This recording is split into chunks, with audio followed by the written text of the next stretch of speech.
RCF Notre-Dame. RCF. Vitamine C, Christopher Fausten.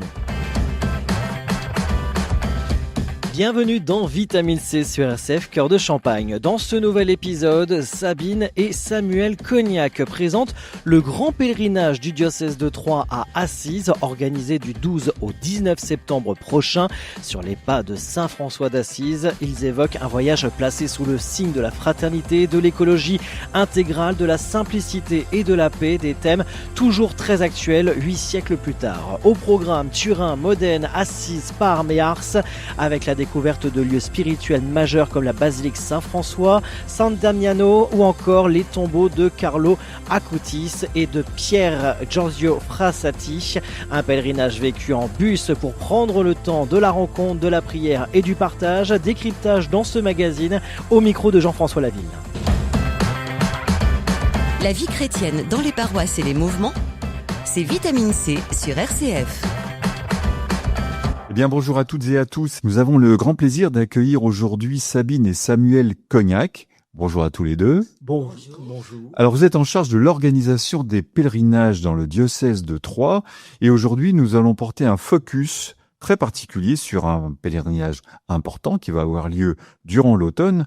Un pèlerinage organisé jusqu'à Assise. Alors, il y a beaucoup de choses à dire évidemment sur un tel pèlerinage. Alors, très concrètement, tout de suite, pour que les gens sachent, est-ce qu'il reste des places ? Alors, tout de suite, il reste des places. Je dirais même que c'est maintenant qu'il faut s'inscrire. On a des contraintes d'organisation de voyage et de prépaiement de voyage. Bien sûr. Et plus les inscriptions arrivent de bonne heure, plus vite on est certain d'atteindre notre quorum. Le quorum sera de combien ? Alors, vraiment, le quorum minimum, c'est 20. On souhaite être 40. D'accord. 40, on fait un équilibre financier. D'accord. À 20, voilà. Aujourd'hui, très concrètement, on est une toute petite dizaine. Donc, D'accord. il est temps, s'il y a un message à passer, ma chérie, il est temps de s'inscrire. On nous l'a demandé, là, juste pour la petite histoire, on revient de Montligeon. Oui. Les questions nous ont été posées par les pèlerins. Oui. Est-ce qu'on a le temps de s'inscrire ? Il y a les vacances. On leur a dit, oui, c'est maintenant, tout de suite. Faut s'inscrire. D'accord. On s'adresse au diocèse. Vous serez accompagné par un prêtre, un évêque, pourquoi pas, jusqu'à Assise, Sabine ? Alors, on sera accompagné par le père Jean-Luc Depève, Oui. qui se réjouit de nous accompagner parce que Assise, pour lui, c'est un lieu fondateur de sa vocation. Quand on parle d'Assise, on parle de François, évidemment, parce que Assise sans François, ça va pas bien. Donc François, juste, si je veux résumer, vraiment, c'est toujours difficile de résumer une telle personnalité. Il a été diacre, mystique, fondateur de l'ordre des frères mineurs. Il prêchait la prière, la joie, la pauvreté, l'évangélisation et l'amour de la création divine. Est-ce que ce que je viens de dire, c'est encore actuel, selon vous ? Oui, tout à fait. 8 siècles plus tard, la voix de Saint François d'Assise est encore très actuelle. Dans notre monde marqué par les crises écologiques, par les fractures sociales, la perte des repères, son message trouve une résonance vraiment toute particulière. Et alors, oui, Samuel. Oui, Sabine a bien résumé.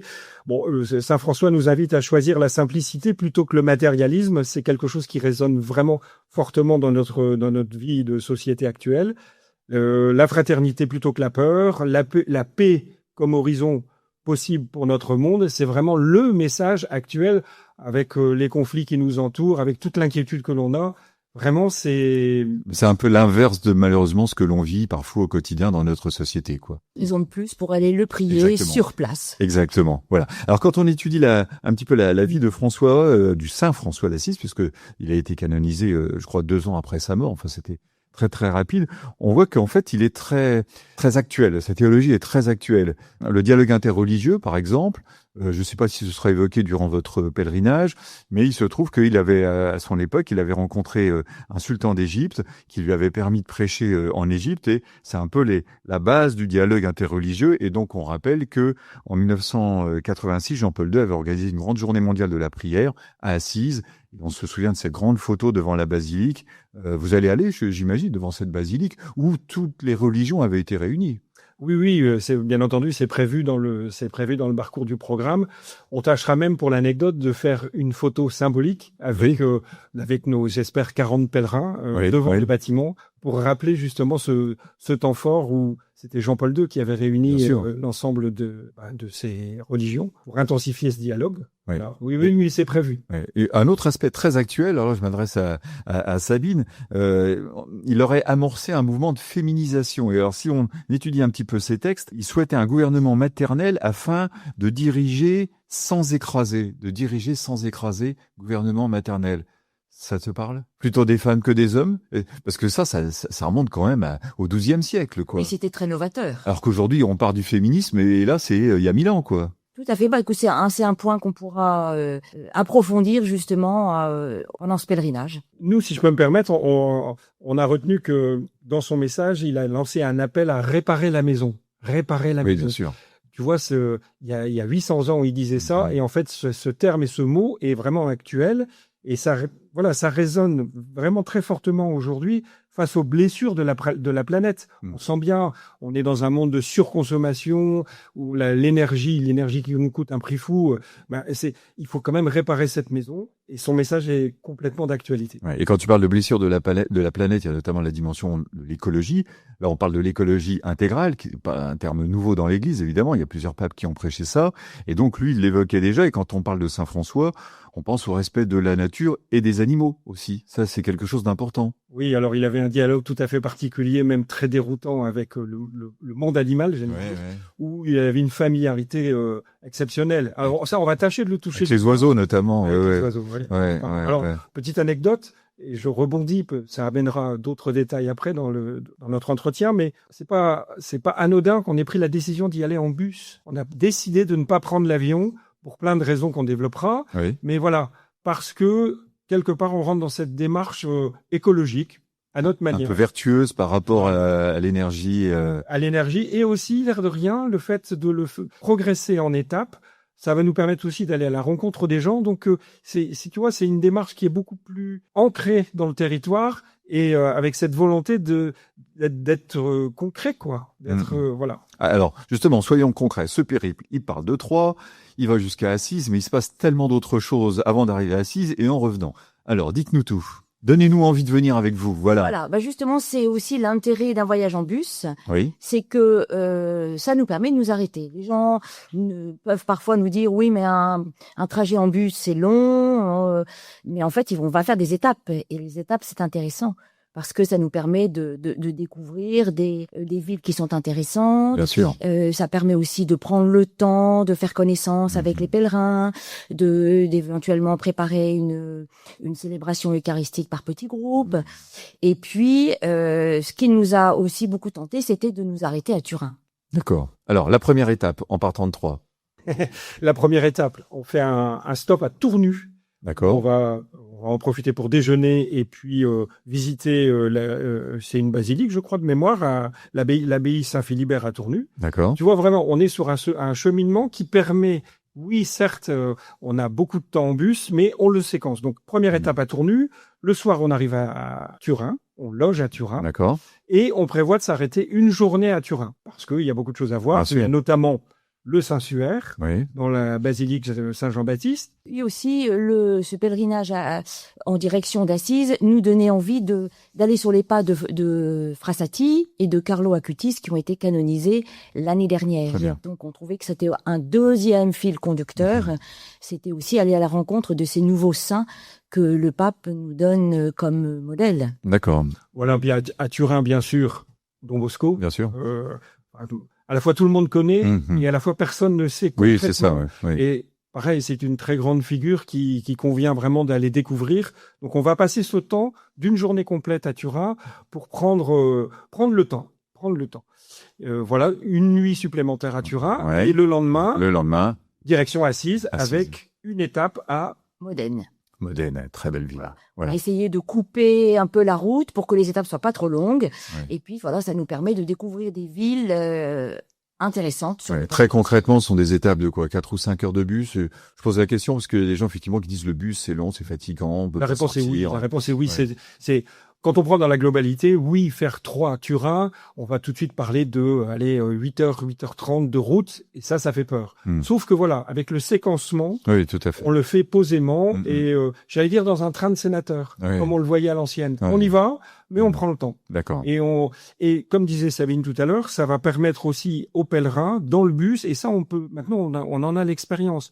Le bus permet l'échange, la prière commune, le repos, le jeu, même le jeu. On a un bon partenariat avec un autocariste de Bar-sur-Seine et qui nous met à disposition Que l'on peut citer éventuellement. Oui. Oh oui. On a donc on travaille avec De Peretti, ils nous mettent à disposition un car tout neuf, grand confort, Bien. avec un chauffeur extrêmement sympathique, dévoué et gentil, mais ça aide. Oui, bien sûr. Quand on fait des étapes, tout est prévu. D'accord. Voilà, tu vois, c'est ça. En fait, c'est un peu notre marque de fabrique. On essaye de couconner. D'accord. Voilà. Très bien. Donc Turin, Modène, et ensuite. Et bah, si. Que va-t-il se passer à Assise? J'imagine que vous allez visiter un certain nombre de monuments religieux ou moins religieux, je ne sais pas. Oui, alors c'est pas forcément dans l'ordre dans lequel on va le faire, mais forcément on va passer 2 jours et demi, donc on va découvrir ce lieu dans ses détails, mais notamment on va passer à l'ermitage des Carcéries, là où Saint François se retirait dans un oasis de paix pour notamment communiquer avec la nature. On va visiter le couvent de San Damiano. San Damiano, voilà. Damiano, Ouais. parler italien, ça va être tout un art. On aura l'occasion d'y faire une célébration aussi, D'accord. ça va être un temps fort. Oui. Puis on ira à la basilique où repose Saint-François. La grande basilique d'Assise, oui, c'est Voilà. ça, ouais. Et puis on fera un passage à l'église Sainte-Marie-Majeure où repose Carlos Acutis. Très bien. Alors, 2 jours et demi, après on rentre, on arrête tout? Eh ben non, pas du tout. Parce que vous avez encore un programme riche au retour, c'est ça? Oui, on fait un stop à Parme. Ouais. On a prévu de la visite de la cathédrale. C'est un chef-d'œuvre de l'art roman. Et donc voilà, encore une fois, ça nous permet de faire un stop, de se poser et aussi De manger du fromage. et des pâtes. Voilà. Et donc après cette étape à Parme, oui, là on a peut-être un temps un peu plus long en bus qui nous permet d'atterrir à Lyon, enfin d'arriver à Lyon. Oui, On loge à Lyon. d'accord. Et du coup, la dernière journée, on va aller la passer à une heure de Lyon, à Ars-sur-Formant, sur les pas du curé d'Ars. Bien sûr. On va accompagner le sanctuaire dans sa journée de célébration autour du curé d'Ars. Et après, en fin de journée, vers 16h, retour vers Troyes en bus, avec une arrivée prévue vers 21h. Alors, le côté attractif, il y a toujours un sujet qui intervient à ce moment-là. Ça coûte combien? Oui. D'autant plus qu'aujourd'hui, on parle quand même de la hausse du prix des carburants. Vous partez en bus. Le bus, il roule pas avec avec l'énergie solaire. Oui. Voilà. Alors, concrètement, Alors, ça coûte combien? Concrètement, si on arrive au quorum de 40 personnes, ce que nous souhaitons réellement, le prix du voyage est de 1 490 €. D'accord. Si en revanche, on est en quorum bas, à 20 personnes, on est à 1 590 €. C'est quand même un prix très raisonnable pour 8 jours, 7 nuits. C'est un voyage où tout est compris. Il ne reste que les dépenses personnelles et puis les quêtes. D'accord. Alors nous avons quelques chambres individuelles. Oui. C'est toujours assez limité quand on part en groupe comme ça, Avec un surcoût, je avec un suppose. sous-coût de Voilà. 165 €. D'accord. Très bien. Et vraiment, pour nous, il est vraiment temps de passer ce message que les futurs pèlerins puissent s'inscrire dès maintenant. À fin juin, on aura vraiment le coup près de savoir si on le monte ou si malheureusement on est obligé de le décliner. Donc, il faut pas attendre. Si il y a des difficultés de règlement, bien sûr, on peut étudier toutes les solutions possibles pour étaler la dépense. On a parfaitement conscience que on est sur un prix raisonnable, mais que c'est une dépense tout de même. Bien sûr. Et que là-dessus, on a vraiment toutes les facilités possibles pour étaler le règlement, même après le pèlerinage. Ça pose D'accord. pas un problème. Soyons pratico-pratiques. Un numéro de téléphone. Oui, alors comment récupérer le programme détaillé et le bulletin d'inscription? Eh ben, en fait, il y a le site du diocèse qui est très très très bien C'est fait. particulièrement bien fait, il faut le dire. Voilà, très bien fait, voilà. Rubrique l'Église vous propose, onglet les pèlerinages, et puis là on peut télécharger à la fois le programme détaillé et le bulletin d'inscription. D'accord. Ou alors plus simplement, et on répond très vite, on nous envoie sur notre adresse mail pele.3@4o3.fr, on nous envoie un mail et je renvoie le programme. Et il y en a, ça existe encore dans l'Aube, qui n'ont ni téléphone portable ni adresse mail, eh ben, ils nous contactent par les meilleurs moyens possibles, la poste, et on renvoie par courrier. À la poste, on envoie ça à Notre-Dame-en-Lille, la maison diocésaine, à Troyes. Notre-Dame-en-Lille, maison diocésaine, nous récupérons le courrier et je renvoie tous les éléments par courrier.